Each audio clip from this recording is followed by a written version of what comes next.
Welcome back, everybody, to another episode of the Expert Trader podcast series and the very first episode of Yacht Talks.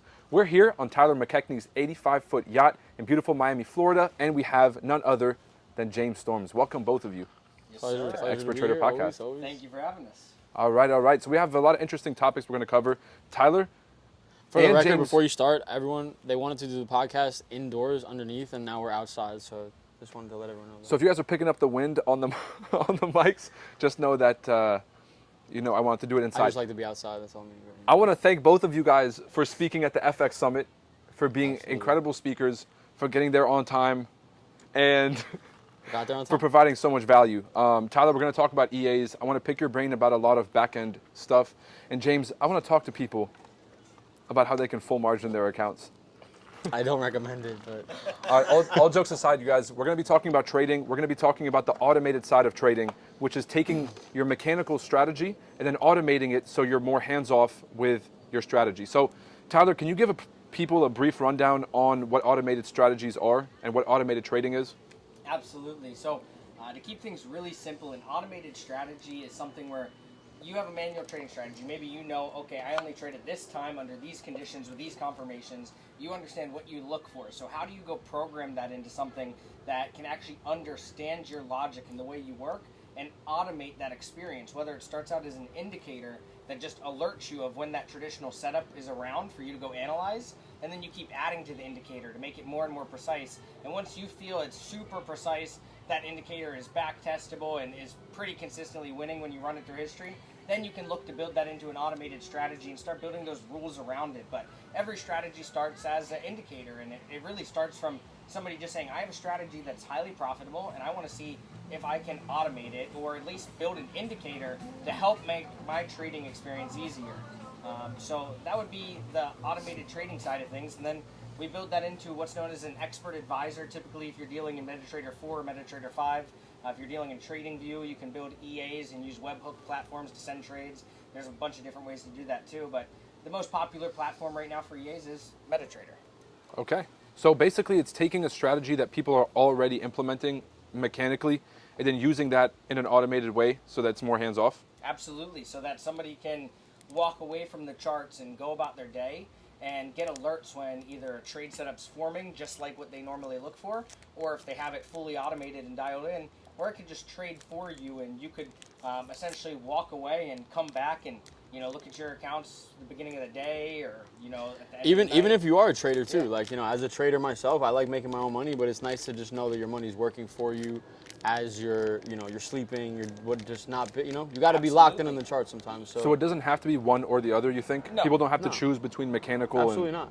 not. Okay. I think that people who are manual traders should also leverage automated trading, just like James said, to be able to go on vacation or maybe you have a big trading week and you want to go off grid for a month, not even open a trade, to have something that could still be compounding and making you money, because you always are going to have that itch to trade, but if you see something automated working for you, you're still in the markets. You still have that feeling of being in the market, and I think that's extremely important for people. So, you can leverage automated trading to make it easier, but it's best when you understand the strategy too. If you're a Right. manual trader Right. and you understand an EA, you can also customize it. Right. I have traders that use my EA and they get insane returns, but it's not hands-free. Right. They're micromanaging it. They know when to turn it on, when to turn it off, when to deploy their higher risk, when to not deploy the high risk. It's the same concept as a manual trader. You know when you can go full margin Right. and when you can't go full margin. I don't know what that is. So Speaking of full margin. So, whoa. Oh, what's going on here? It's a little windy. I don't know if you're going to be able to light that, but okay. I guess. What do you mean? Oh, wow. There we First go. episode of Yacht Talks, everybody. First episode of Yacht Talks. There is We're a here. blunt. We're in Miami. We got some drinks rolling. We're also on the Expert Trader podcast right now, and I don't think there's ever been a blunt lit on that podcast. In honor No. of QB Stew. Shout out my Jason, dog. this one's for you. Shout out to QB Stew. No, I think a few people did light up on the charity stream podcast. But, Okay. I mean, everyone's an adult. If you guys are watching this, you have to be an adult to open a trading account. Folks Yeah, are and free to do what Jason they and I want, spoke so- about weed on our podcast. I think, it can be easy to kind of lose your focus when you're doing other things, like, you know, when you're partying or doing, you know, trading. You got to make sure you're disciplined internally. Like, I don't like to smoke too much, you know, like I used to smoke a lot more, but I feel like now, you know, when I'm like, for instance, like this, like we're chilling, I'm not have any responsibilities that I need to do. Like, that's when you should be using alcohol and weed and stuff like that. And then during the week, like, I'm usually just working out, going to the gym, eating right, and not really smoking. I'm trading, like, because, you know, most substances fatigue your body. Like, you know, when you're trading, it's already fatiguing enough. So you might as well give your body your best shot. Like, for me, like, when I'm trading like big positions and stuff like that, like, I'm definitely staying up like the whole night or 24 hours, 48 hours sometimes. Like, I need to be awake. Like, you know, this usually slows me down. You know. Yeah. So Tyler, do you have a similar approach to, like, you know, something like cannabis in trading? Do you feel like it hinders your trading specifically? I think too much cannabis is going to hinder anybody, but with the right dosage, right? It depends on how Right. you are. For me, I like a little bit of cannabis throughout all of my day, but it's like it's kind of like the people who believe in microdosing, maybe on shrooms. I don't microdose shrooms, but you know, the point is, with weed, I believe it can keep the edge off. And sometimes when you're trading and you're doing things, or, you know, in my case, building softwares or testing or vetting things can get stressful. So it's nice to be able to take a little bit of the edge off and slow down the world a bit, so you can really hone in and focus on one thing. And, you know, it has a different effect for everybody. But for me, I think it actually helps me focus, but only a light dosage. If you're chiefing huge dabs or taking a blunt to the face, obviously you're probably not going to be productive. Right. No, I do want to ask for the people at home, if someone's when you were coming up and you were in your beginner stages, both of you guys, were you guys using cannabis in the same way you are now? I've been using cannabis since I'm 13 years old. But were you using it in the same way? Were you always as disciplined, or were you kind of like smoking and learning to trade? Or only recently now, like I feel like I don't just need it as much. Especially I don't enjoy it when when I was in high school, I would smoke every day, like, you know, because I was a kid and like I was, you know, new to smoking weed. I liked it that much. I would chill with the boys, but now, like, I understand, like, I got more shit going on than just chilling, bro, you know. So I have to, if I'm not, how can I be sitting around smoking weed when I got fucking millions to make, bro? Like, it doesn't make sense like that, you know? No, I like that. So let's bring this back to the people at home. We were talking about automated trading. I kind of want to talk to you guys a little bit about the automated and mechanical side, the emotions involved, and how automated trading takes the emotions out. Yeah, I'm definitely curious. Like especially, you know, like I know my boy Manny, I've referenced before. Yeah. Like, I'm just curious. I always think about, like, in his head, because when his strategy is just doing his thing, like, obviously it doesn't work every single time. So on the scenarios where you're in heavy drawdown or whatever, or, you know, I'm curious to know how you feel, like, because at the end of the day, you developed the system, but you're putting your trust in it, you know, like. Absolutely. So, you know. Yeah, to keep things really simple, I think every strategy has to continuously be optimized, because market conditions are ever changing. Right. You know, so I'll give you an example. You know, I know Manny's a G, and he's constantly Manny optimizing. G is a G, correct. Manny G is a G. You know, so shout out to Manny if he's watching this. But when you get into algos and systems, you got to constantly be optimizing. And you look at the market conditions in the last year compared to 2 years ago. Pairs are trending a lot heavier than they previously ever did. It's a lot more volume, a lot more volatility. Right. So a lot of grid-based strategies or things started to fail without because they were optimized for, you know, their pairs are moving 10 times more. The same thing happened in COVID. Like, you know, I was invested in some automated systems, and a couple of them blew up because they're just not designed.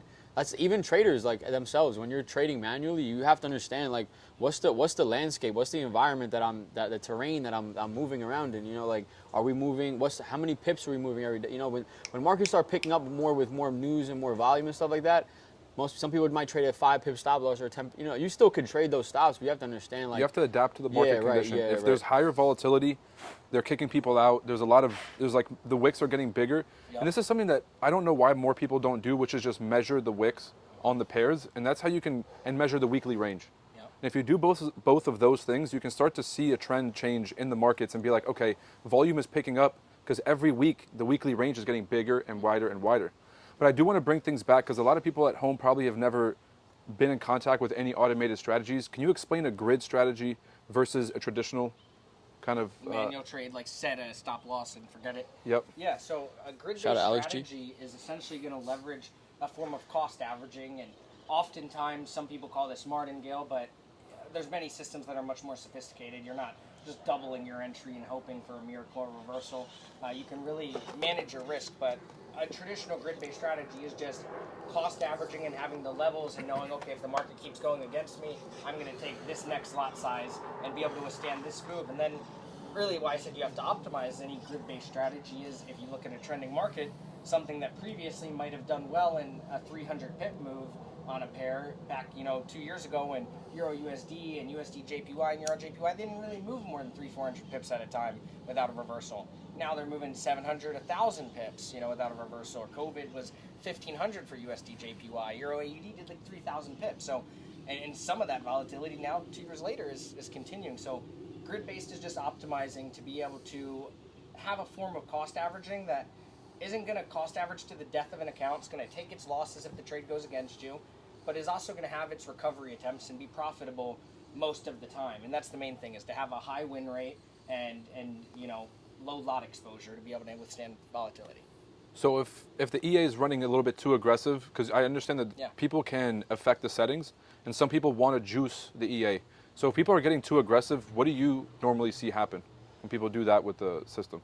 I see people get really lucky in certain market conditions, and they'll have great months, low drawdown, and then all of a sudden, you have a large market move, and all of a sudden these people are in like 60% drawdown, whereas a normal strategy that somebody might be using is in like 10% drawdown, and that's, you're like, oh, they're chilling, but the person in 60 is like, what's going on? And the truth is, the normal developer settings and a lot of grid-based strategies are optimized to withstand up to 30% drawdown most of the time in like a crazy peak move in historical back tests.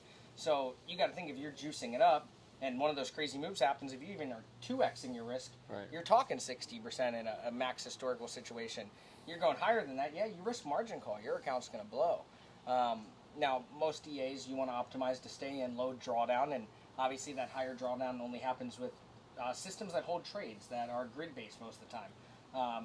Versus some strategies, a manual trader typically has their risk to reward a little more dialed in. And you can do that in an EA, but the problem is when you fully automate it, you got to build a lot of confirmations because it'll take a lot more losses when it's just single trade, set the TP, set the stop losses just keep getting around, and you're like, okay, how do I optimize this? How do I advance it? So that's a little bit different. Where manual trading, you have those extra confirmations. You can really, it's that not human just element, keep bro. rocking, and trying to. Do you find that traders have more of an issue transitioning from manual trading to automated, or the other way around? Because I know a lot of manual traders that they understand their strategy like intuitively. They can tell you when to enter, but they can't really explain what's going on. And so it might be harder for them to build a strategy from it. Which one do you find is harder, for the automated traders to move over to manual, or the other way around? Well, automated, if they are just, it depends if they're a programmer, are they the developer, what's their trading experience. So I'll give you an example. I'm not the programmer of the software that I've built.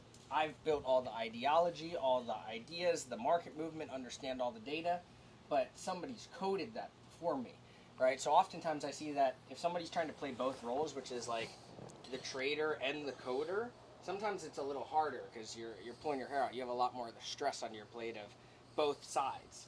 Whereas if you're just the developer, you know how you want something to work, and it's up to them to make it work and function that way, which makes things a little easier. But I would say on the manual versus automated, if somebody actually understands trading and they build an automated system around understanding the market, it's easy to go over to manual trading, because really the only reason an automated strategy fails manual is the same reason a normal manual trader would fail, which is you're over leveraging. If you understand a strategy and you understand where it wins and where it loses, it's understanding your strategy and having it dialed in and back testing. Even before you build an indicator, look at your strategy and go back in time and look at charts. Go historically look and go, oh, I would have taken a trade there. Would that have lost? Absolutely. And then okay, I need to keep optimizing, building what can I look for. It's building a lot of rules. If this, then that. If that, then this. And you have to think about all those things when you want to build automated. And that's what is hard, I think, for traders. I think it's easier for automated to go to manual versus manual to go to automated, because these traders have all these rules built in their head, but they don't really think about them or put them on paper.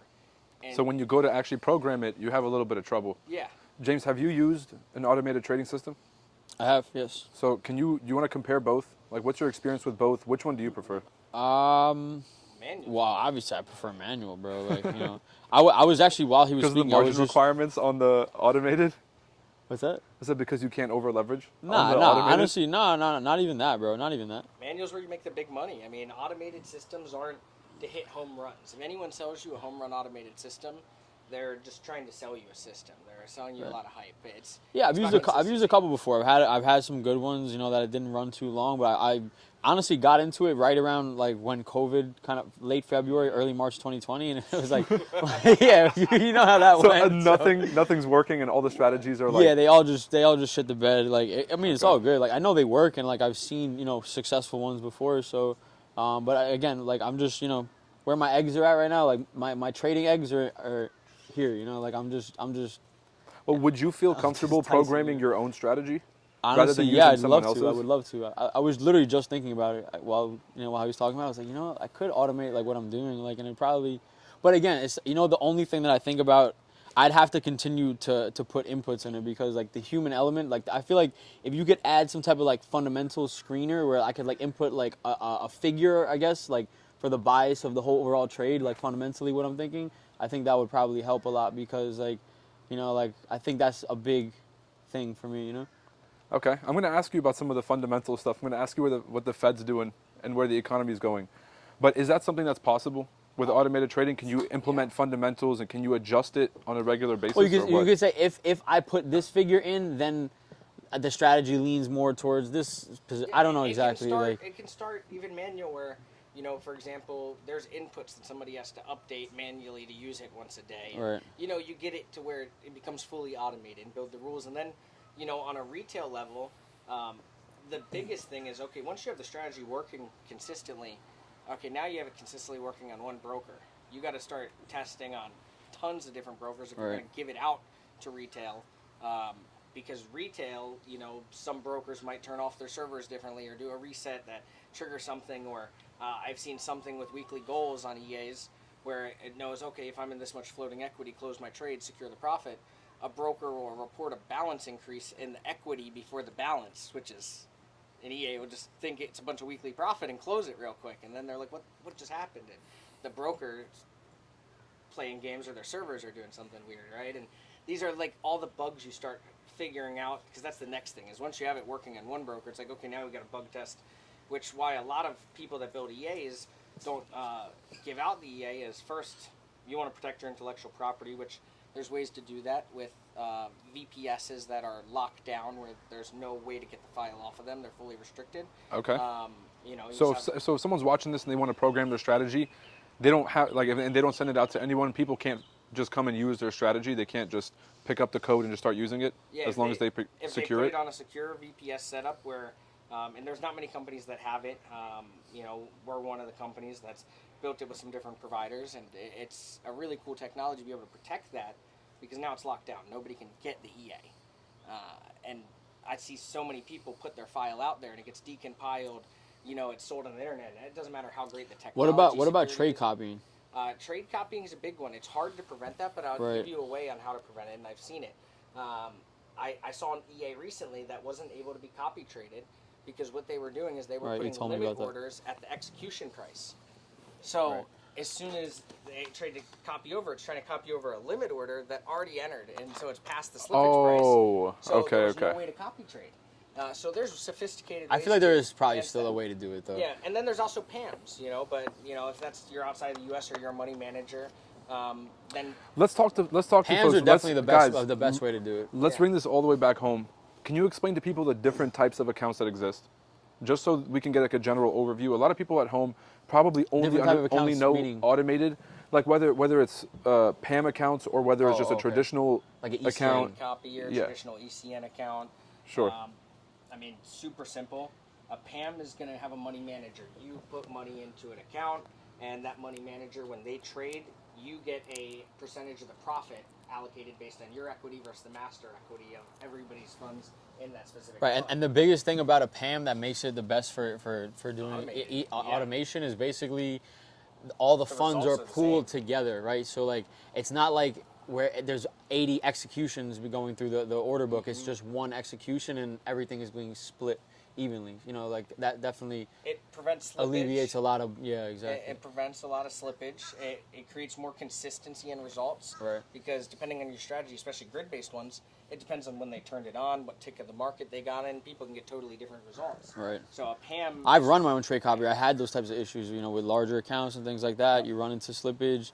This account got, you know, 3 pips better entry. This one got, you know, whatever. And then on the open and the close, you know. Yep. You close a couple hundred lots or even 1,000 lots at one time, and it's not so easy to extract all that. So a lot of people are always asking themselves, and this is probably what they're thinking now, it's like, okay, so then how do I know which broker to use? How do I know which EA to use? Like, what are some guidelines that people should be looking at and some key things to look for in a brokerage or in a platform that they're using so they can have a better advantage? A-book's the main thing.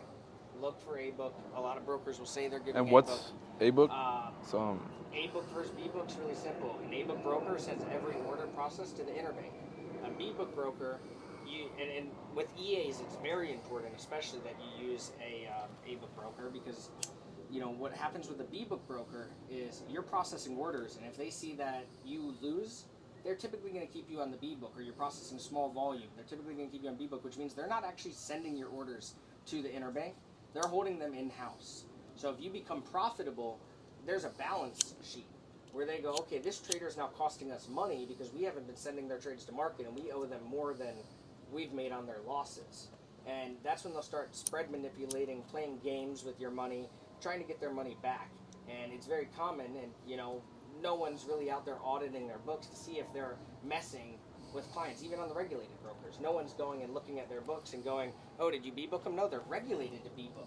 Right. They're able to I mean, do it. B-booking is legal. Yeah. You know, you're open to manage your risk however you like, but then it just becomes the whole incentivization of making money Losses. with the losses. Exactly. So like, you know, you have a conflict of interest there. You know, so.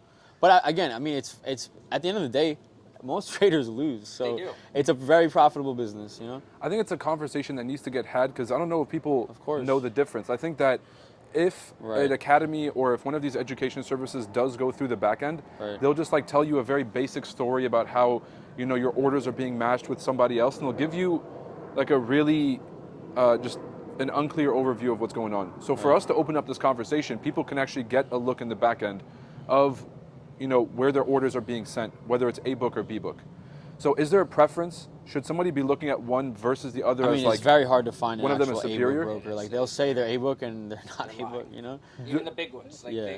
most of them now advertise A-book, but Most of them. I mean, listen, there are some A-books out there, but like I'm just saying, it's not even in their best interest because of the how often traders lose. Like, it isn't in their and it's not like it's illegal. The only part that becomes illegal is if you don't get your money when you hit the withdraw button. You know, Yep. that's really it. But like that's why there's a lot of incentives. You know. So what whatever, to decides- keep your money in the broker? You know. What decides whether someone's A-book or B-book? Is it whether they're regulated or unregulated, No, or regulated, just dependent on the honestly, firm? and B-book yeah, too. right. You can get a license to be a regulated B-book broker. It costs about $750,000. People think if you have a regulated Someone can do broker it. and you lose your money, that all you put $1 million, oh you're regulated, oh you're gonna give me back my $1 million. Like that's not necessarily true. Like that's happened. I've heard of different brokers where that went under, they went bankrupt. Yep. Just like the FDIC, bro. If you have $1 million in your bank account, how much you insured it for? 200K or 300K? 250,000, right? How par FDIC. UK in Yeah. 15 with Euro Right. Swiss franc. Yeah. Right. They were huge, and they exist again today. But for years, they were insolvent. The feds were auditing their books. They, you Right. know, they B-booked the. So Swiss yeah, franc. regulated. I mean, listen, it's obviously regulated is a nice badge to have, but it doesn't necessarily mean that you're money's safe. safe. Yeah. Yeah, no, the money's definitely not safe. And we have SIPC, SIPC, which is like the FDIC for investment companies. But all it does is basically like who gets paid out in terms of bankruptcy.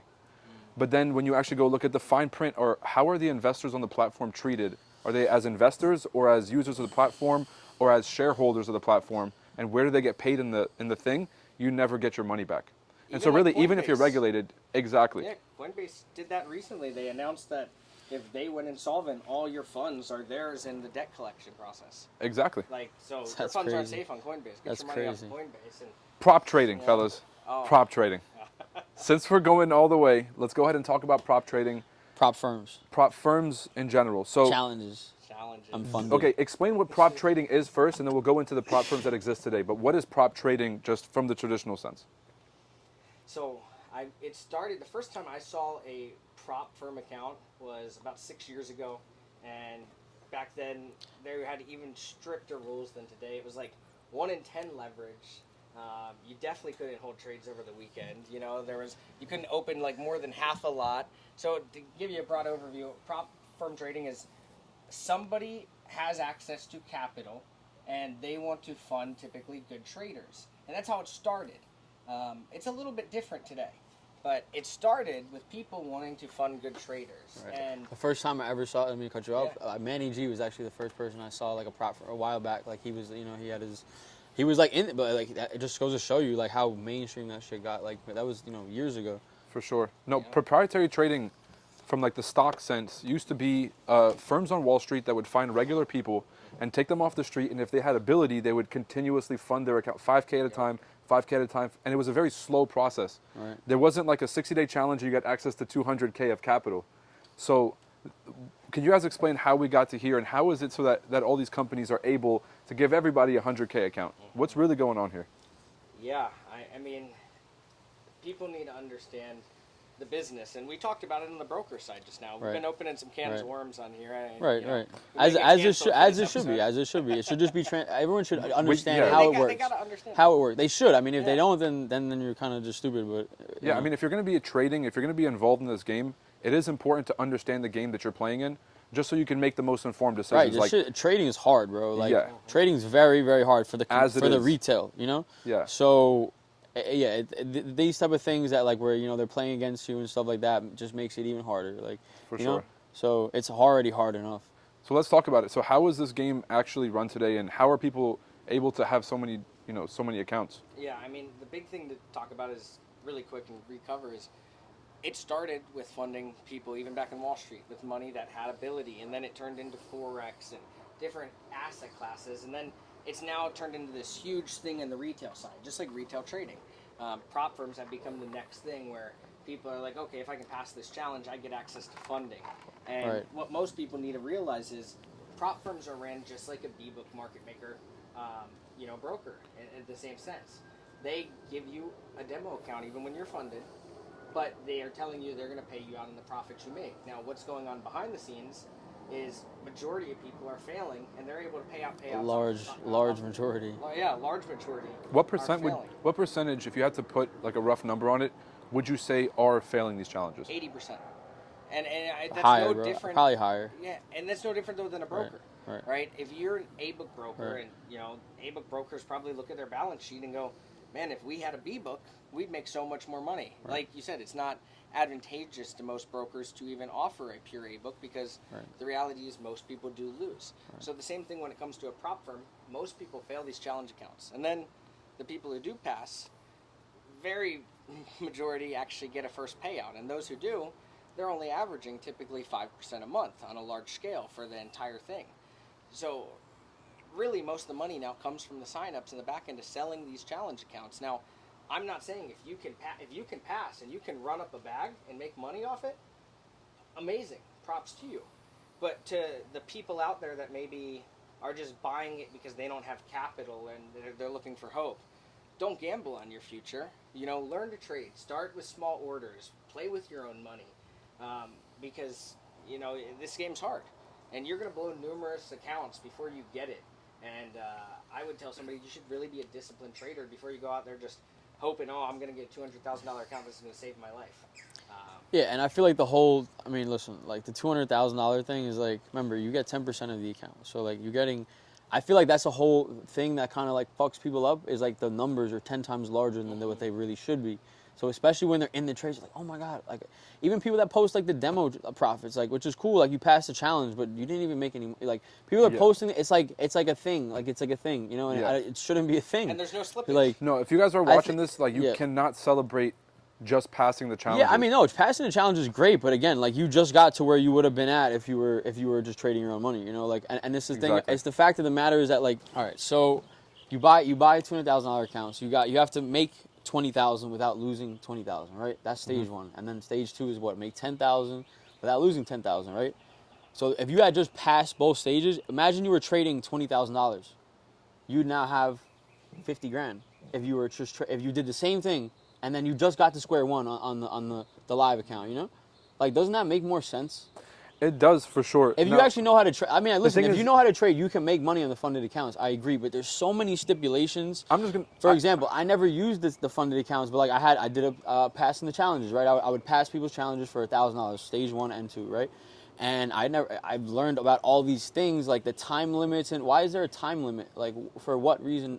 What It's if the challenge. But yeah, but what if I'm just busy? What if I'm a swing trader and my setup didn't come for it? Right. You know, like, why is there a time limit? Like, Okay, if I first can of- prove you that I know how to, but there's little things that like, I feel like that make it harder that it really needs to be, honestly. No, I agree that if you just did the same thing on your real account, you would have the same profits. You might as well Right. make the real money. The thing Right. is, you're saying like someone can fund a 20K account, when really the challenges are targeted at people that don't have the 20K to throw I in the agree. account. Or even 10,000. Or even you can, 10,000. You can. Yeah, but how much does the challenge cost? Like $1,000 or like $500? It's 400 or 600 or Okay, 1200. so So that's you reasonable lose for 4 or someone. 5 of them. You already, you could have just stacked your bread, worked a job, like grinded, ate cooked your meals every day, whatever. Don't go outside, sit in the room and save your money, like, and Now, trade your own money. Have know? you heard of instant funding? Some of these prop firms. Yeah, you know? of course. You're technically just spotting what you could lose. So again, you're just risking the same money you would have if you put it in your own account. But let's say you wanted a $20,000 account and you wanted to be able to get a 10% drawdown.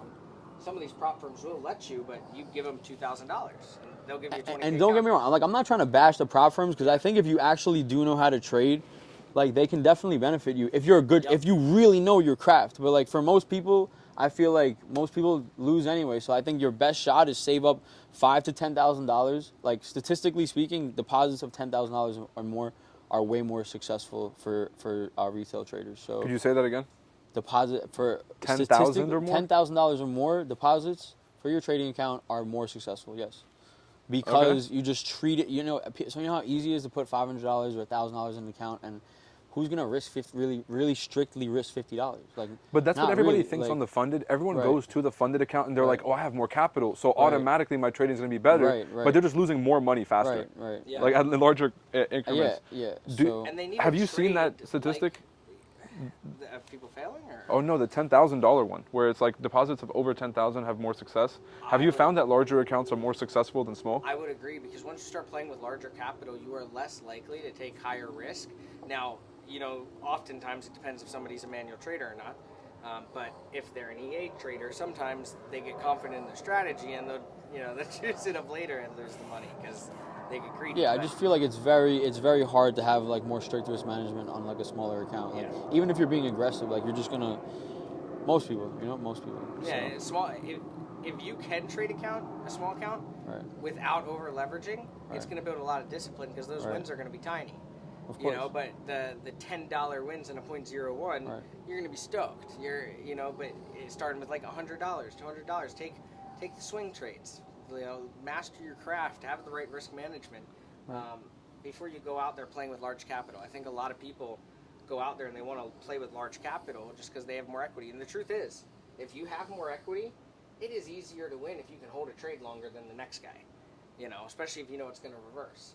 But when you have small capital, you got to really have your risk management dialed in, and I think that's something that every trader should go through. And even with an automated system, you got to build it to work on a small amount of money, because then it can handle large money.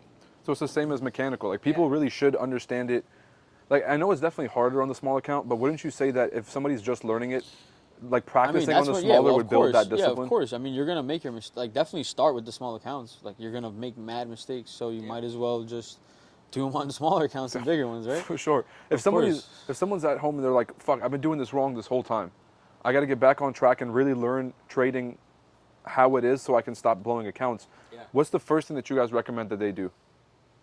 James, Risk, James. Yeah. well, Wait, I mean, say the either beginning- one of you guys. Say the beginning part of the question again? It's like, if someone's watching this, what would you recommend that they do if they've been trading wrong this whole time? Oh, they've been trading Like, wrong? maybe they're over leveraging. Maybe they just been a little bit lost and just don't know what to. I mean, over leveraging. Obviously, like, ask me about it. Like, it's just funny, but no, I'm definitely known for being more aggressive. Obviously, I think I just learned like quality over quantity. Simply, like, it's. I didn't have that filter when I first started trading. I didn't understand like that the really good setups, the ones that you just, you have a very high win rate on, those high probability trades, whatever they might be in your strategy, like really just waiting around for those. Honestly, it's hard to explain just here, but I think just simple habits like money management as well. Like when you're actually making winning trades, like what are you doing when you're actually making money?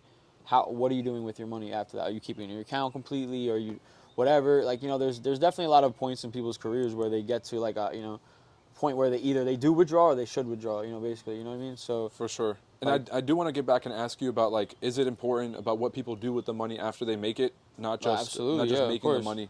Tyler, did you want to touch on that? Which is like, if someone's just kind of all over the place in their trading, they're automated, they're manual, they're over leveraging, they're flipping accounts and blowing them and opening a new account. Like, what advice could you give to those kinds of traders about what they can do to set themselves on track? I mean, I think you're going to have to lose money to learn. That's the first thing. And you're gonna have to lose money to make money. Yeah. Period. Even when you know how to make money, it doesn't mean we You're don't gonna lose. Like You gotta That's know when to that's cut your huge. losses. I think a hard part of trading for a lot of people is cutting their losses and learning to live another day. And you blow account after account, not learning to cut your losses. And I'm no saint on lost money. I lost about $500,000 in March 2020 in COVID. Same thing. We talked about it. Automated systems failed and things were crazy, and you have to adapt and optimize and figure out, okay, how do I avoid major market crashes, black swan events, everything crazy that's going on. what does this say right here? So risk management, is the number one thing. But if you want to get back on track, really dial in your discipline. Don't be so stoked trying to just hit home runs. Can we see that? Zoom in. Yeah, no, you're chilling. That was last week. Speaking of losses, James is showing a blown account of Yeah, 50,000. honestly, it was a good trade too, and I just had too much projection. Like I just over projected the move. I was up like well over 50% on the trade, and I just You didn't close it. Yeah. Honestly, I know what I just missed some things, but I'd say So when trailing stop losses can be your best friend.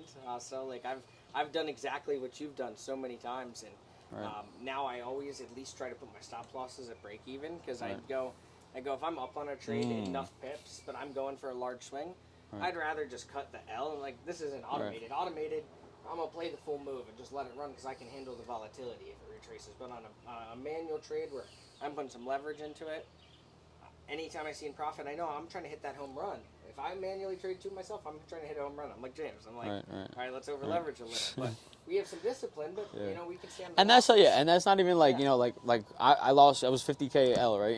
I mean, I'm chilling. What's your biggest loss? Remember? Yeah, oh yeah, way bigger than that. Like 300,000 in like a single trade, bro. So it's Like you learning from the trades, that's what I feel like makes or breaks a trader. Right. So how are you looking at that loss, and are you analyzing it, or are you just like, I'm gonna put this aside I and understand move on? why I lost. Like I just missed something. Remember the FOMC, the meeting came out this week, and I kind of didn't really read into it as much as I should have. I kind of saw like a bunch of headlines. I skimmed through like the beginning of it. I just saw that that they unanimously wanted to raise rates, and I was so bearish on the whole shit the whole time. And then Bro, I I've been kind of there. missed that there was more. They were kind of like a little more dovish like towards the end. Like I missed that. I've And been I there. just feel like I was up. Like I said, I should have protected myself better because it wasn't clear sentiment like I wanted, and that's what I take away from the trade is that I didn't really sift through the mud as much as I really should have to like understand. Like I was just kind of like just sloppy, just sloppy. Is there something? Those days. Yeah. So how do you guys handle those kinds of days? Like you said, you lost almost $500,000 in 2020. Yeah, it was 1 week period, and just. I mean, It was that doesn't make crazy. it any better. I'll put it this way: I had a few different large accounts, and they were all on the same trade, unfortunately. Do you remember the trade? Yeah, USD JPY. And, buys or sells? I've learned. I was in buys. Buys, okay. That thing. So that was like late February, like Yeah, it was early like March. going early into March, just kept going and going. And, Yeah, no. because UJ spiked down and then it spiked It did up. spike up, You and must have been I'm sick okay, after no, that, bro. I literally had the hedged trade. I had one hedge trade at one point that was positive $100,000 on one of these accounts, and I just didn't cut it at the bottom because I was like, if it keeps, because I was tight margin at this point. It was like I'm on a lifeline. Like if you don't cut it at the right time, It was all toast. And then I had timed perfectly. I saw the gap, and I knew, okay, the gap's gonna fill. Right. So but I couldn't stay up. I'd been up for 3 days battling this account, like literally just like could not sleep. One of those. And one of those. and I remember, I set the sell limits and the buy and just, one doesn't trigger and the other does, and the whole accounts are just toast. I woke up and I was like, that was 300,000. The other 200,000 was on Lifeline, and then that. One day I actually just closed it all out, and there was like $56,000 left, and I was just like, I withdrew it all, and I said, you got to realize your profits, because at that point, actually, all of it was kind of, a form of profit. Yeah. Okay. I had been racking things up for a while and just Right. putting every bit of money, and like, all right, just compounding, not withdrawing. So at that point, I was like, all right, got to realize something. And funnily enough, that money I put into crypto, and I made a little bit of money, and that was how I bought the first yacht. Okay. So I realized that first profit and made the yacht business. Crypto So yachts. even though you had a big loss, you didn't let it get to you, and you weren't devastated from it. You were able Never, bro. to close out the rest I of mean, your it wins obviously sucks. and Like take them every into the time you next lose, You just gotta it sucks for stomach like it. a couple days, a day or two, and then you just, if you want to really be a trader, you just got to be like, all right, cool, like I'm ready to go again. Is there It's something kinda like that a you video guys game, do? too, when you lose, or Right. you're like, Yeah, you're right. trying to kind of deny it. You're just like, like, you're like, fuck, like, and then ah. you just You start look at playing the again, numbers, bro. and You're just That's like, it. you're like, all right. No, I mean personally, I always get. I don't know. It's like sometimes, but I always get mad when I lose. Not like yeah. it's just. It's more I don't like even get mad. I just get like I'm more upset. Like Yeah. I'm not mad. I'll be if anything like mad. disappointed. Yeah. That's because one you know of what them. you could have done better. Right, You're, right. At that point, you're reanalyzing the trade, the Right. setup. You're like, whatever how you did could for me? It's just like, what did I miss? Yeah. You know, and the same with building something like that into an automated strategy. It's where are those rules? Where are those principles? What did I miss? Yeah. Right. But in constantly hindsight got- is 2020, and Yeah. so like looking back, it's always easy to be like, oh, here's exactly what I missed. But when you're actually in the game, you're just making decisions based on what you have and the information that you have. So when you guys take a loss like that, this is like just kind of moving over to how do you guys handle that? I know you guys just said you brush it off, but is there something that you guys do? Is there a framework that you guys use, which is like, okay, well, I already have, I've already made this. This is all profit. Is there a reminder that you guys keep to make it through those losses, or is it just like, I'm good, fucking move on? I think you need to take a little freedom away from the charts. Right. I- Definitely step away for a bit. Just do things that you enjoy. And stay sharp. Like if you weren't killing shit, it's because you weren't sharp. Like figure out what you weren't doing. There's so many things you could be like every day. There's something you could be doing to better. Whether it's trading or there's so many things. No So, revenge like- trading. Revenge trading. We all do it, and you'll start even just trying to save an account. You'll start just over leveraging more when you're Right, at a right. tight margin. You're Yeah, just like, yeah. Like, screw it. It Yeah. just still goes Yeah, if against you're you, fucking so up, you gotta gotta know walk when you're away. like, yo, let me just take a couple weeks off, do something else productive, and it really depends on like the severity. If you lost everything you had, like, yeah, you probably should reset completely. You might want to shouldn't go be on a trading. You should retreat. probably You're like, go I'm back gonna to fund the work. next. Yeah, exactly. Yeah, no, straight up, get a job and Get your money yo, back. yeah, For sure. It definitely happens. Bro, I hear the stories every day. People are telling me some crazy shit, and I'm just like, bro, like you gotta get out of the mud. You gotta be taking care of yourself. You have to be disciplined as fuck in your daily routine. Like can't be bullshit. Like I was saying before, with smoking weed and partying and whatever it is. If you have time to work a job, you need what 6 hours of sleep, like at most, like. That's a good night's sleep. He for said me. at Like, most. that's a good night's sleep for me. So Get your 8 hours if so you need them. Get if your you 6 get if you need let's those. see, you got 18 hours. 18 hours. Right.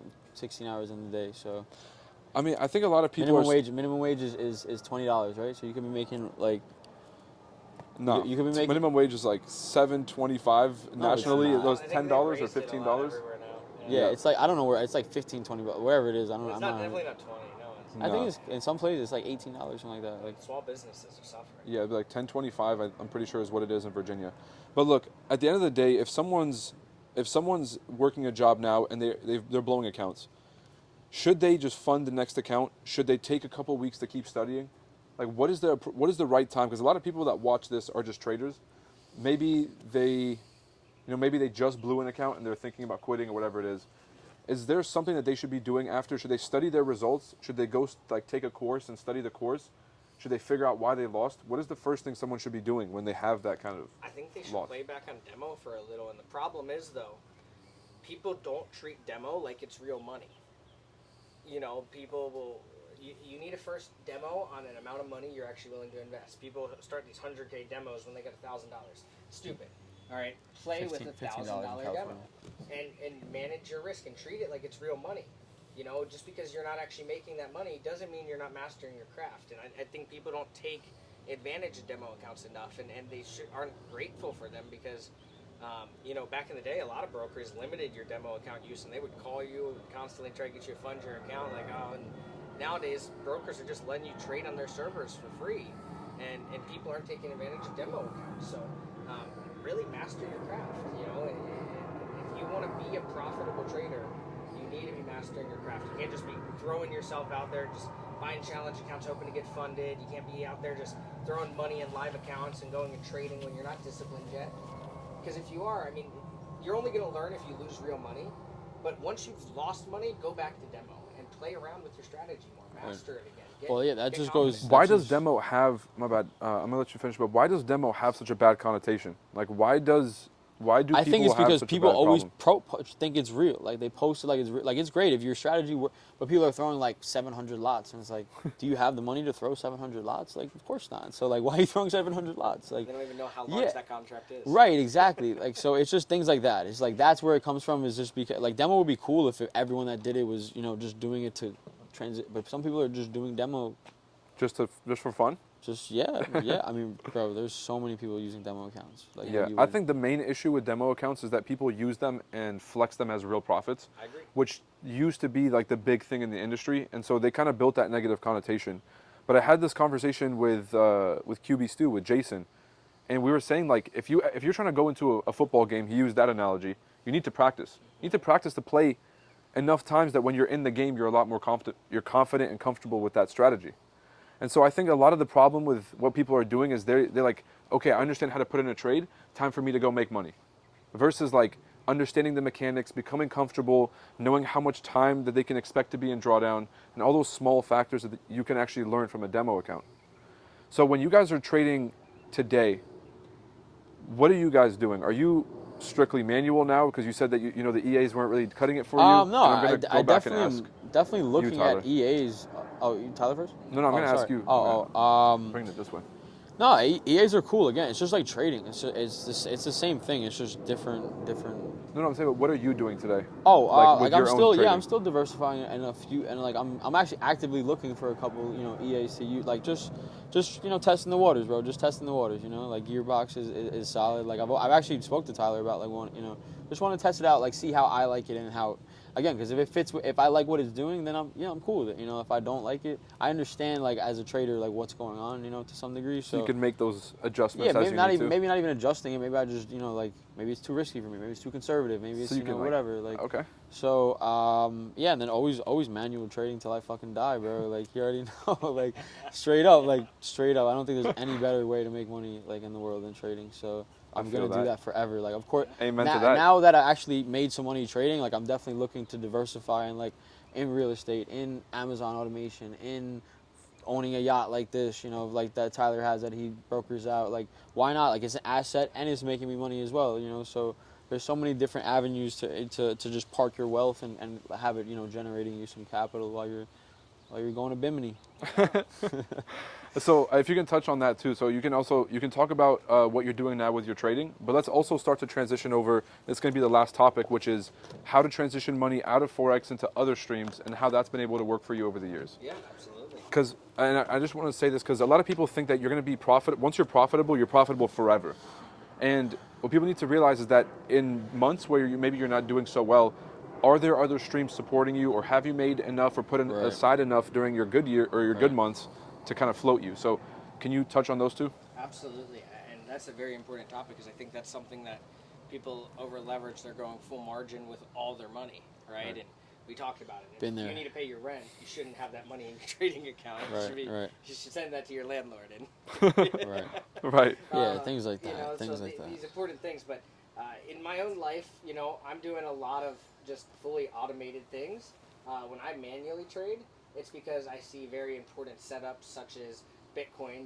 I'm waiting, honestly, and this might be biased. Everyone's a trader here, but not I'm financial looking advice, for everyone. $19,000 Do your own research. Bitcoins. Yeah, do your own research. I'm looking for $19,000 Bitcoin whenever that happens. That's where Hope that ages I'm well really for you. looking, you know. But Yeah, I think definitely for my personal opinion, what I think Bitcoin could do, like maybe like around the low 20s. But Yeah. yeah, definitely there's I see. No, I'm with that. I think maybe even in the teens, low Dude, teens, yeah. like it's possible, you know. so. No, but I really do like that approach, which is you go into the margin trading and you start to like manually trade Yeah. when you see a setup that's good enough. Yeah. But usually you just let the EAs run the daily strategy that it's already running. I think that's really important for people to touch on. And I can use the EAs to also find solid swing setups. Like if I look and I see, all right, GBP AUD's gone 900 pips. It's like, all right, we might be ready for a reversal here soon, you know? So I can use my own EA also as an indicator for solid swing trades when they're available. And I know QB Stu does that with my EAs. Right. He loves that. It's one of his indicators. He That's uses Arrow, right? Yeah, no, Arrow and then Gearbox. So he Oh, goes, Gearbox, Uses oh. Arrow on them together and Right, he'll go, right. okay, Yeah, Arrow when is it- telling me an Arrow, and he'll look at Right. Gearbox and go, okay, wow, this pair's already gone like Yeah, his this. tiers are like the eighth Yeah. tier. Yeah. So like using multiple EAs with each other to get multiple confirmations, Confirmations, yeah. Okay, Just- good stuff. And those swing trades go for huge. Like I'm Yeah. I'm in a big GBP USD swing right now. Honestly, I've been in a buy. It's finally started to really pump up, and that's one of my EA's trades, and it really caught near the bottom. It was. Can I get you guys' take, because you're speaking about GU finally turning around, and Yeah. that's because the dollar is finally starting to make a move. Do you keep an eye on the fundamentals of that stuff, like where the US dollar is going, to compare it to that GU trade, or do you just strictly trade technical? The EA is strictly technical, but I also on the manual side, I'm going to look at fundamentals because, I have to do weekly insights. So I'll go and I'll say, okay, here's how the accounts are doing. If we're in a trade, I'll look at that account, I'll look at that pair, and I'll go, okay, we're in a consolidated area, we're probably near the bottom, here's the fundamentals, here's the news. Looks like things are turning around, economy. We got NFP week coming up, so, Yeah, we do. See what's going on. So yeah, I'm a little bit of both, but obviously when it comes to the EA, it's always going to be technical. It's hard to build fundamentals also into an EA. You can build news filters to help with some fundamentals, but understanding every aspect of things, that's a more level of advanced, I'd say, quant and AI.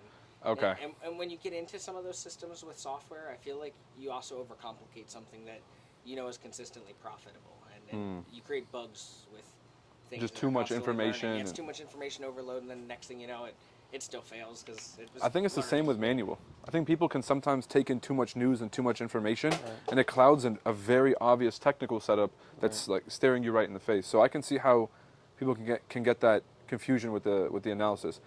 James, what is the Fed doing? What aren't they doing, bro? They're doing the most. They're doing the most. Yeah. So the Fed's finally started to taper. It's a tough job, like regulating, an economy and the currency, and it's tough. So Are they going to back out once the recession gets too crazy for them?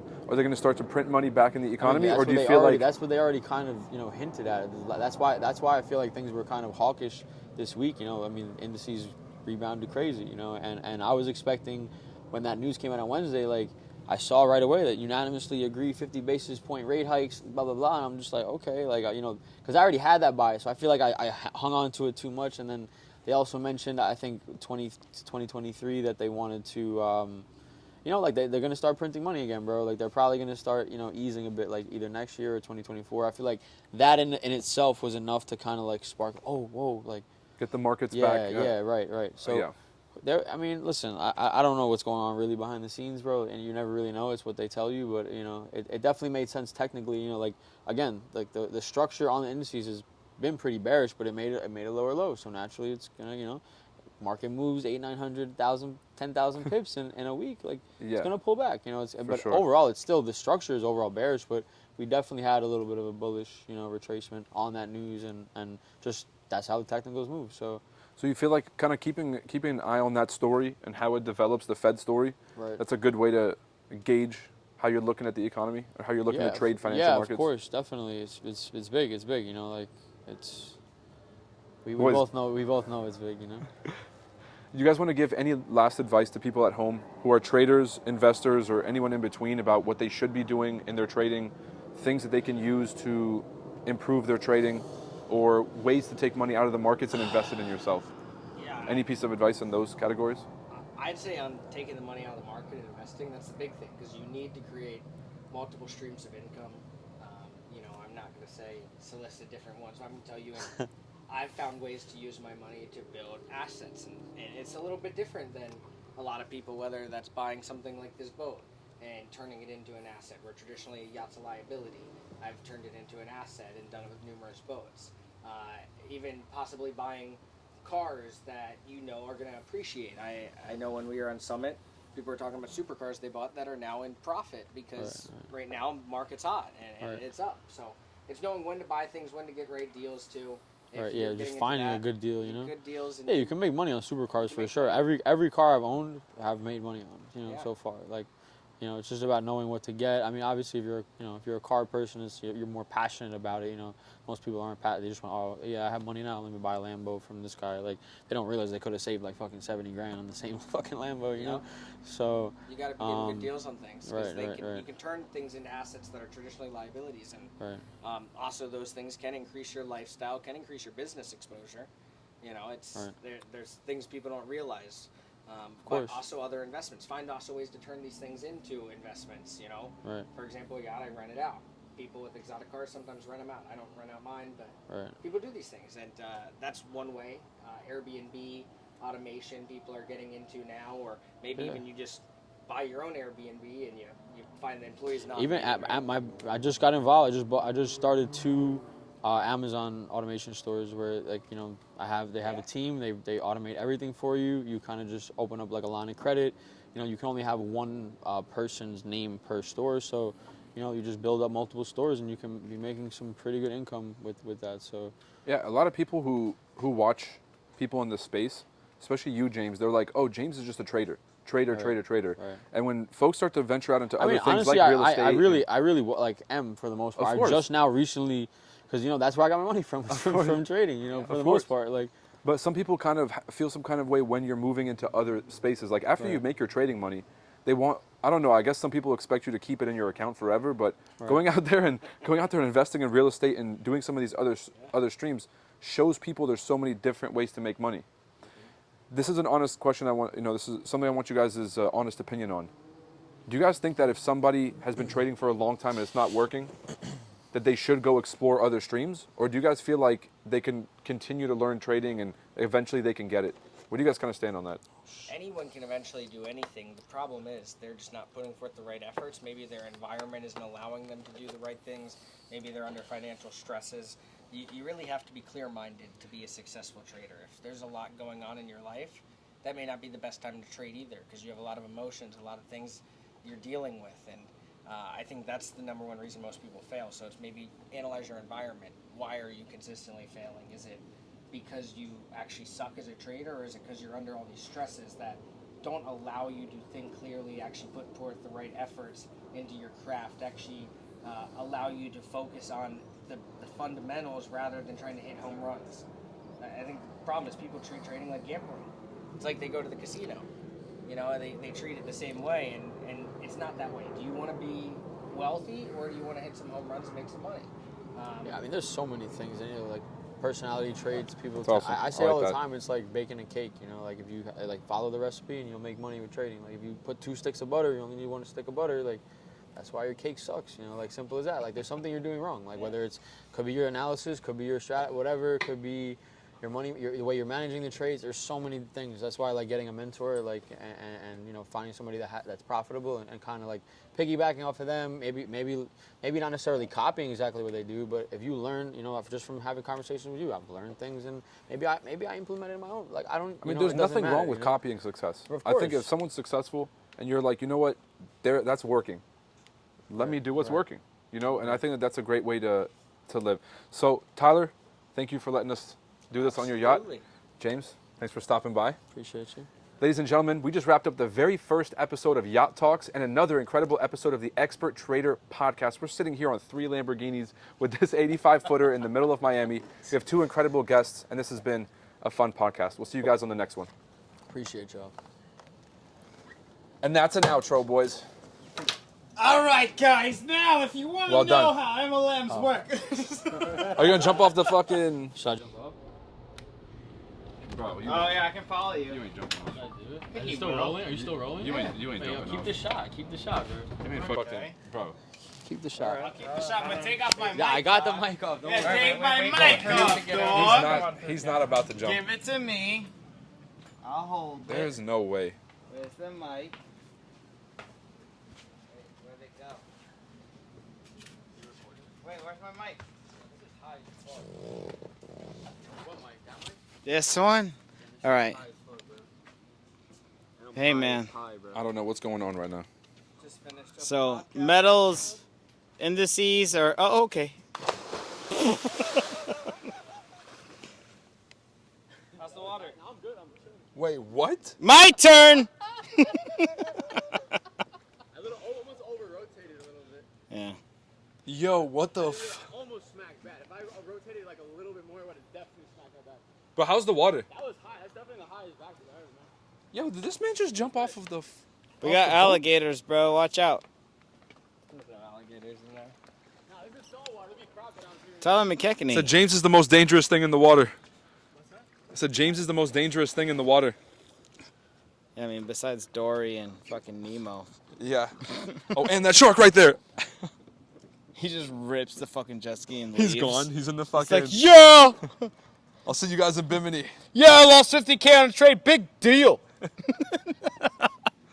All right, well, ladies and gentlemen, that was another incredible episode of the Expert Trader podcast and the first ever episode of Yacht Talks. Tyler Mackechnie let us sit on this 85-footer, an incredible boat out here in the marina in beautiful Miami, Florida. If you guys like this episode, make sure to drop a like and I fucking subscribe. did a backflip and made $1 million on my phone.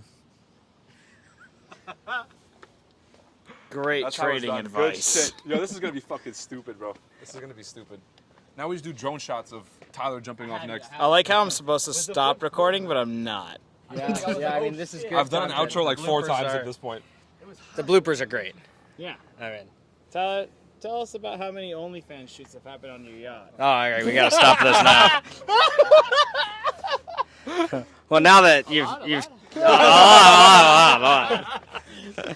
hey, I mean, if they are on the yacht and they start taking photos, you can't stop them. What are you gonna be like? Hey, no, sorry, you gotta Put cut those me back into on. that. I'm gonna start putting in a contract. If you shoot OnlyFans content, I get a revenue share. Oh, whoa. It's not called Only Stop. Ladies and gentlemen, I am Tyler's representation for this project, for this venue. So go ahead and contact My Phone LLC for inquiries. Yeah. All right, James, you literally just jumped off the boat. You didn't think I was gonna? I actually didn't think. You said it was high. It's a little bit high up here. But then I do it. He's about to do it full of fucking clothes. Look at him. Do it. You won't do it. You gonna do it in leather He won't slides? fucking Let's do go. it. Put this in the video. He Let's won't go. fucking do it. He won't do it. I won't do it. I very wouldn't easy. either. See, Calvin knows what's going on. Yeah, it's okay. Peer pressure sucks. All right, huge shout out to Calvin, who helped us shoot this incredible podcast. Cool and Cal, Camera Cal, appreciate you. Yeah. All right, now it's my turn.